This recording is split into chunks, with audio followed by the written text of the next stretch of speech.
What's My Line? Brought to you by Kelloggs, the folks who bring the best to you each morning. A wide choice of cereals in the forms you like best. Yours from Kellogg's of Battle Creek.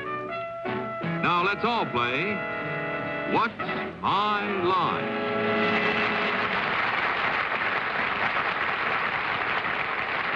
And now let's meet our award-winning panel of What's My Line. First, the popular columnist whose voice of Broadway appears in papers coast to coast, Miss Dorothy Kilgallen.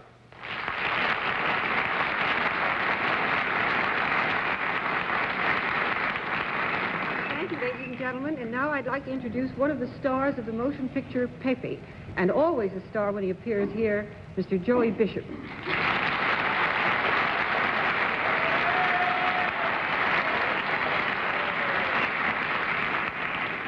There was a little confusion backstage. I was supposed to introduce Dorothy. So here she is from a well-earned vacation in Jamaica, Arlene Francis.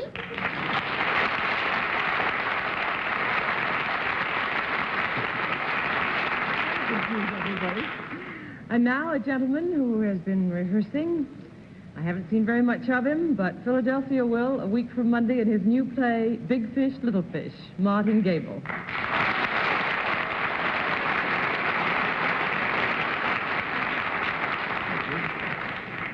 Now, a great newscaster, a great news maker, and in the case of this panel, a great news withholder, our own John Daly.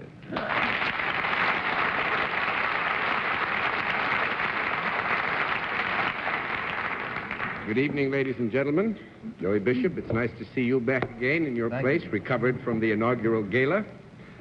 Joey was one of those stalwart souls who came out of the warm, sunny climes of Las Vegas into an 8-inch snowstorm in Washington, but you managed to get there and to stay there all that night, too. Yes, I did. And it was a fine performance. And we finally dug him out, and he is here with us tonight. Good evening, ladies and gentlemen. Welcome to What's My Line. John, would you hold it? I think I was about to get applause.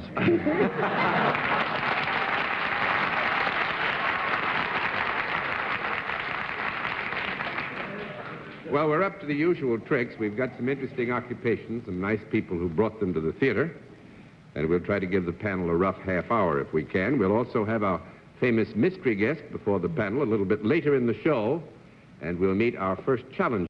And now let's meet our first challenger. Will you enter and sign in, please?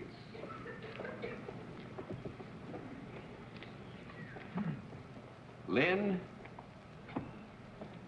George. Right.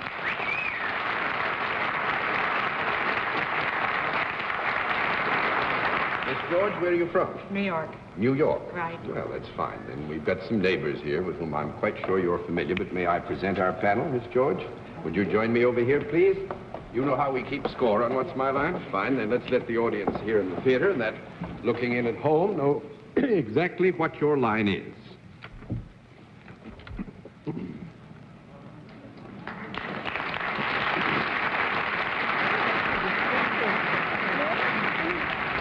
All right, panel, we can tell you that Miss George is salaried, deals in a service, and we'll begin the general questioning with Arlene Francis. Miss George, is your service one that those of us on the panel might be able to use? Yes. Is it a service that requires special training? Yes. Does it require a formal education? No. 1 down and 9 to go, Mr. Gabel. Has it anything to do with fashion, Miss George? No.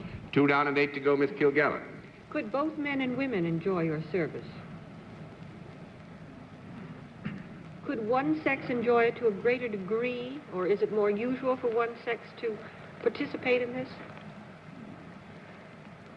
It would be very hard to give an exact answer to that, Dorothy. I would say this, that I think in balance, publicly displayed interest would more likely lean to the male side than the female side. Would you say that? Do you work days? Do you work days? You work during the day? Yes, yes. Mhm. Do you work indoors? Yes. Do you use your hands in your work? Do you use your hands in your work? Sometimes. I would say yes. Wait, let me have a small conference here.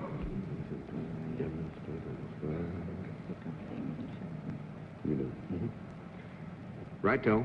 Are Thank people you. better off or happier because of what you do?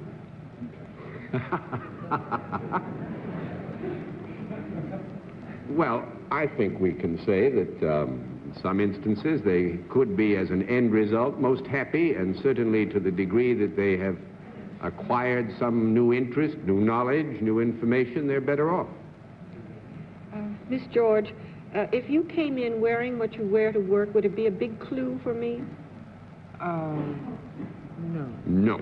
3 down and 7 to go, Mr. Bishop. Are we to assume then that you do not wear a uniform? No. You work days. Pardon? You work days, right? Yes. Do you go out at night? Do you deal more with children than adults? 4 down and 6 to go, Miss Francis. Is there anything instructive in what you do? Yes. You teach something. Yes. In a manner of speaking, yes. Is it something other than a mental exercise? You mean, does the student, in quotes? Yes. Benefit by it other than mentally? Oh, no. No. That's 5 down and 5 to go, Mr. Gabel. But you don't need formal training for what you teach. You don't need a formal degree, but you do need special training. Right.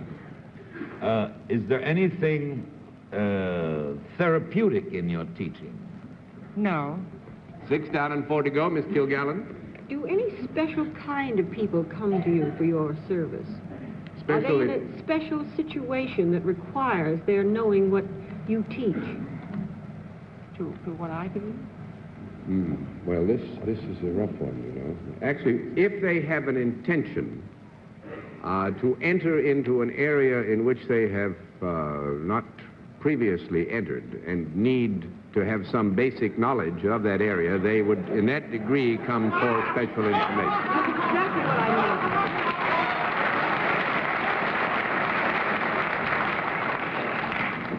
meant. Do you move about in your work? Use the what? Do you move about? Do your feet move when you work?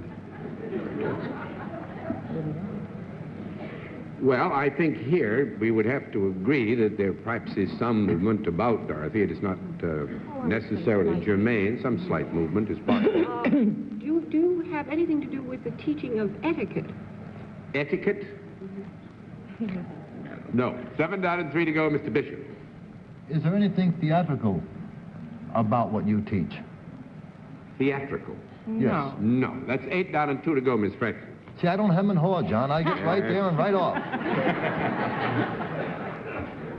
Would people not only be instructed by you, but also be advised by you? Yes.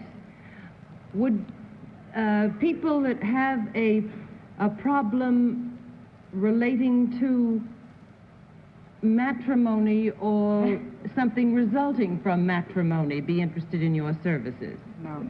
9 down and 1 to go, Mr. Gabel. Have we established whether you work for a non-profit making organization? No, that hasn't been established. Do you work for a non-profit making organization?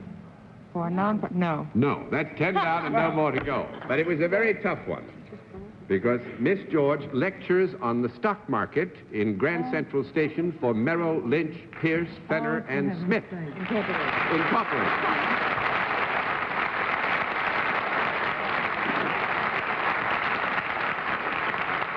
And has been doing this for 3 years after a career in, you were interested in the theater and that area, but has been doing this for 3 years, gives 6 lectures a day and then answers questions about how you buy stocks, sell stocks, which stocks. No, I guess that's a little hard. Which stock can I get rich on tomorrow? You don't try that one, no. But we have something else to announce, and I think this is a happy occasion to announce it. Miss George has just become Mrs. Frank Klein. Right. And many, many congratulations to your husband. Indeed. Nice to have you with us.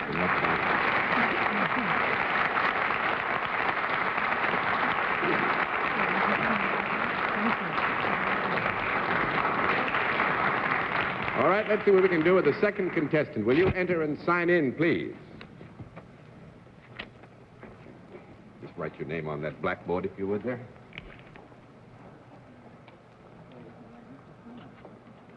Q, A, Cargan. Is that right, sir? Where are you from, Mr. Cargan? Bronx, New York. The Bronx, New York. Well, you're a neighbor also. Mr. Cargan, may I present the panel? You join me over here, Mr. Cargan? You know how we keep score? I think so. All right, fine. Then let's let the audiences at home and here in the theater know exactly what your line is.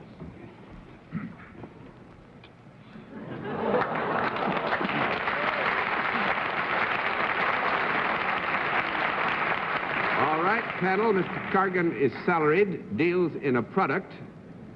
And let's begin the general questioning with Joey Bishop. Would the people on this particular panel be interested in the product? Yes. Would either Martin and myself, as opposed to Arlene and Dorothy, be more interested in the product? We would have to know a good deal more about each of you individually Well, to answer that question accurately. I was born February the 3rd in the Bronx. Is it an edible product? Edible? Yes. No. No. That's 1 down and 9 to go, Miss Francis. Is it a product that would be found in the home? No? No. The character in which we're discussing it, you would not find it in the home. This is not to say that in another character it might not be there. Mr. Gabel. Is there anything violent result as a result of using this product? No, we hope not. I think it could be used so that it would be that end result, but it wouldn't be the purpose, certainly, of its proper use. That's 3 down and 7 to go, Miss Kilgallen. So please. Is this product bigger than Steve Allen's bread box? Is it bigger than a bread box? No. No. That's 4 down and 6 to go, Mr. Bishop. I think we almost got him.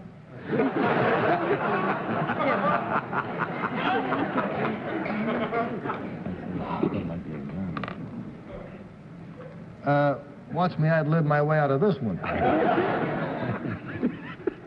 Is it a product that would be found more in the rural part of the country rather than the city? You ad-libbed your way out of it. No. That's 5 down and 5 to go, Miss Francis. Is this product now or has it ever been alive?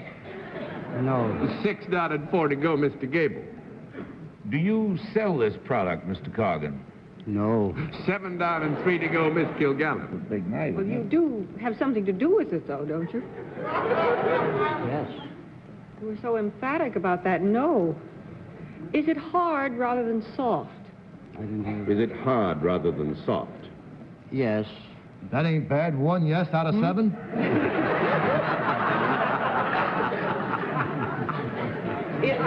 Is it solid rather than liquid? Is it solid rather than liquid? Yes.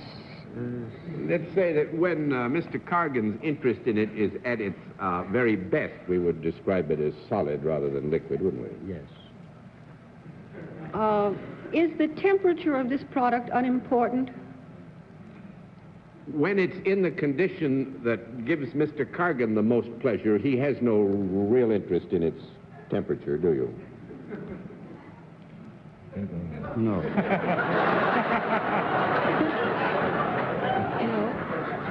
Let's keep going. I think we got Mr. Cargan mixed up.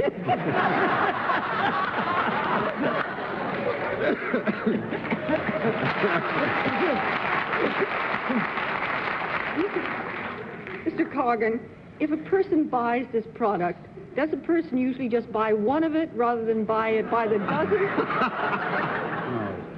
Well, let me say this. If Mr. Cargan would admit of a modification of the answer, because there's a great deal involved.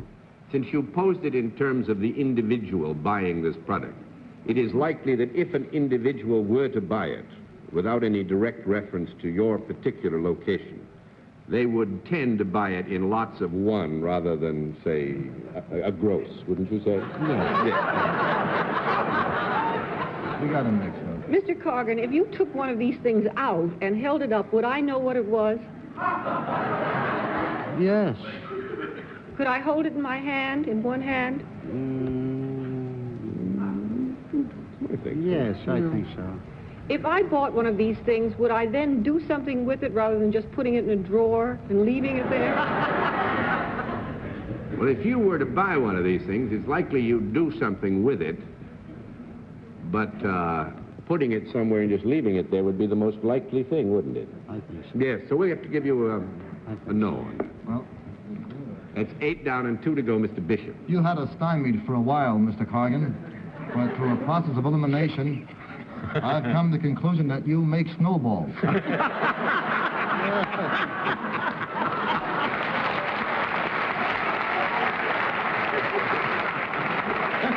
Sorry, Joey. I didn't say, do you make snowballs, John? What are you flipping the card for? Okay, give him the 5. Give him the 5. 9 down and 1 to go, Miss Francis. Does anybody ever watch you do what you do with this product? Occasionally. Occasionally. Do you try to get rid of it in any way? Does this product get in the way of things? Oh, I wish it would get in my way. No, we have to give you a no on that. You got an idea, Joey? Yes, he's a counterfeiter. Well,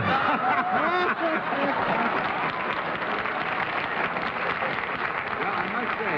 He probably does have something to do with money, I bet. Something with money. Well, Yeah. actually, I was going to say, Joey's moved into the area because what Mr. Corrigan does is to make gold bricks for the United States government. At the Well, tell him to assay get office busy. here in- If he makes gold bricks, he should recognize me because I was one in 1942 in the Army. How long have you been down at the U.S. Gold Assay Office, Mr. 21 years in 21 New years. York. How much does a gold brick weigh? Oh, I'd say around 37 pounds. 37 pounds. And how much is that in dollars and cents? Well, that would be about, it's 400 ounces at $35 an ounce. 400 ounces at $35 an ounce. $14,000. What a... Yes, Dorothy? I was just wondering, would we be allowed to keep a gold brick if we could get our hands on one? No, not in the United States, which is why I had to give that involved answer. You used to be able to buy them in Canada. You implied until if I very had recently, one. if you were an American citizen, but the government won't let us buy them in Canada now either. If you buy them in Canada, you have to give them to the government. Then, John, why did you imply that I'd keep one in a drawer? Well, If you because had if you one. could get one, you'd put it in a place, a safe deposit box drawer, and leave it there. I think that's what most people do. Thank you very much, sir. Nice to have you with us as a guest.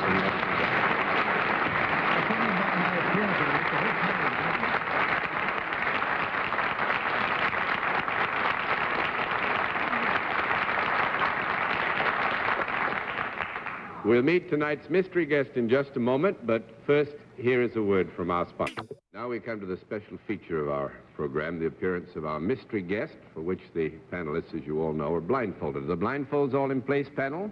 Yes. Yes. Good. Will you enter Mystery Challenger and sign in, please?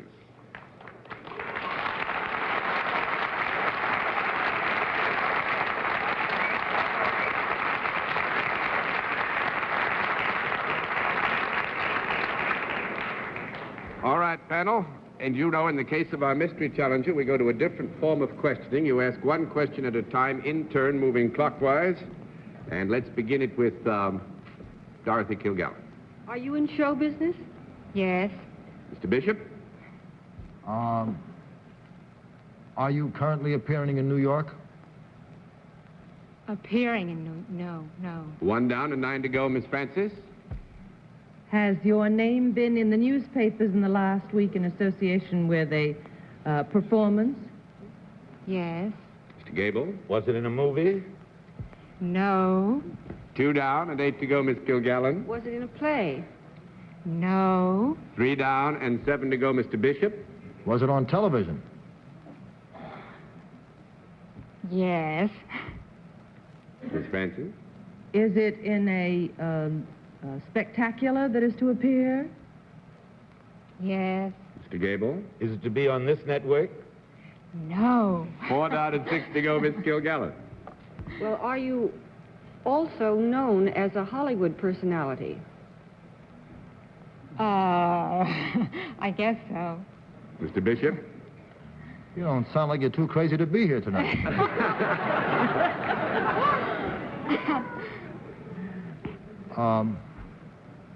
We've established it was on television.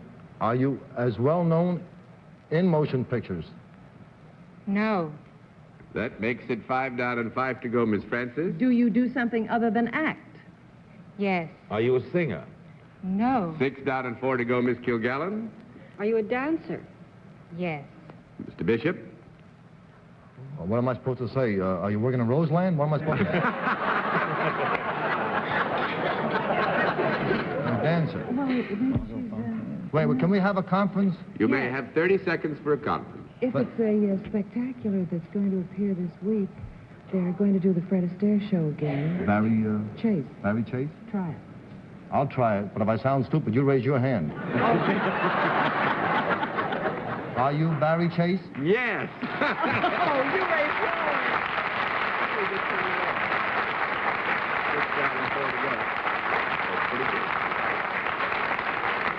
Well, we nearly had you again. Though, isn't it? Yes, It's it on. This Is it tomorrow?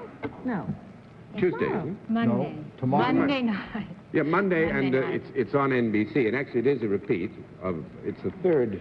It's the third show. Third show. The Yeah. first one of which, of course, is historic in television, when Fred Astaire and Miss Chase on the first Astaire show took, I believe it was 9 Emmys in one night of awards. I think nobody has matched it. I doubt anybody ever will. Well, many, many congratulations for the great success you've had, and thank you for being our Thank guest you. on What's My Thank Line. you. Nice to have you with us.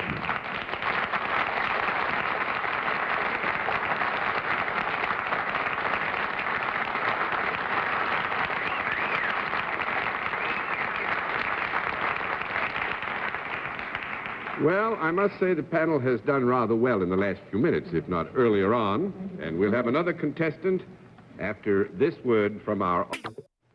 Now let's meet another contestant. Will you enter and sign in, please?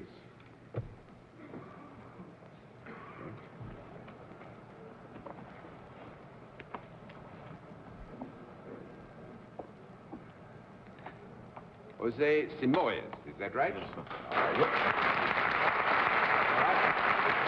Mr. Simoes, where are you from? Portuguese East Africa. Portuguese East Africa. May I present our panel? And will you join me here? What we do to keep score, do you know how we keep score? Yes, sir. Every time you get a no, we'll They'll flip the explain it card. to me. They've explained it to you. Fine. All right, we are very short of time, so panel, let's let the audience in the theater and that at home know exactly what Mr. Simoes' line is. All right, and now panel, needless to say, we are short of time, but this is a rather special occupation. Let's see what you can do. We'll begin it with Mr. Gabel. Mr. Simoes, is there anything seagoing about what you do? No, sir. 1 down and 9 to go, Miss Kilgallen. Does what you do entertain people? Yes, ma'am. Are you in some form of the arts? No, ma'am. 2 down and 8 to go, Mr. Bishop. And the word entertain there we took in a very, very broad sense. Are you currently doing whatever it is that you do in New York? No, sir. 3 down and 7 to go, Miss Fred. Is there something sporting about what you do? Yes. Do you, can you do this sport or this action, whatever it is, by yourself? No, ma'am. You have That to have a makes it company. 4 down and 6 to go, Mr. Gabel. Is it a man-to-man sport? How do you mean, sir? Well, one man against another man, rather No, than sir. a team sport. No, No, sir. that's 5 down and 5 to go, Miss Kilgallen. Is it a track sport, track and field? I beg your pardon, ma'am? Do you have anything to do with track? No, ma'am. That's 6 down and 4 to go, Mr. Bishop. Well, in view of the fact that I guessed Barrie Chase and I don't want to seem like selfish, I'll let the rest of the people...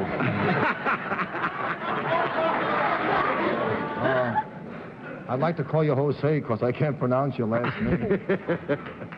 Are you say you are not doing it now in New York? No, sir. Have you just done it recently outside of the country? 2 months ago, sir. Where? In Africa. I almost had him, John. You can't do that. I almost had him. Is it in the art of... Has it come on, Now, hurry I'm up. afraid Go we've ahead. run out of time. Want to take a wild guess? Does he have anything to do with animals? Yes. Hunting of any kind? African hunting guide. But we have to put all the cards over because we ran out of time. And I'm sorry we didn't have enough time. It's nice to have you with us. So will you say goodbye to the panel?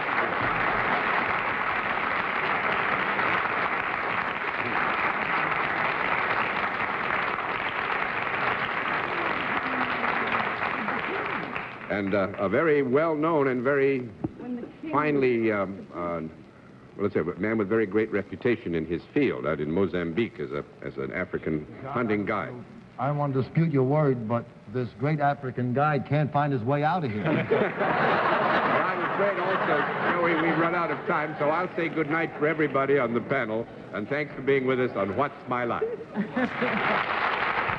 What's My Line is a CBS television network production in association with Mark Goodson and Bill Todman.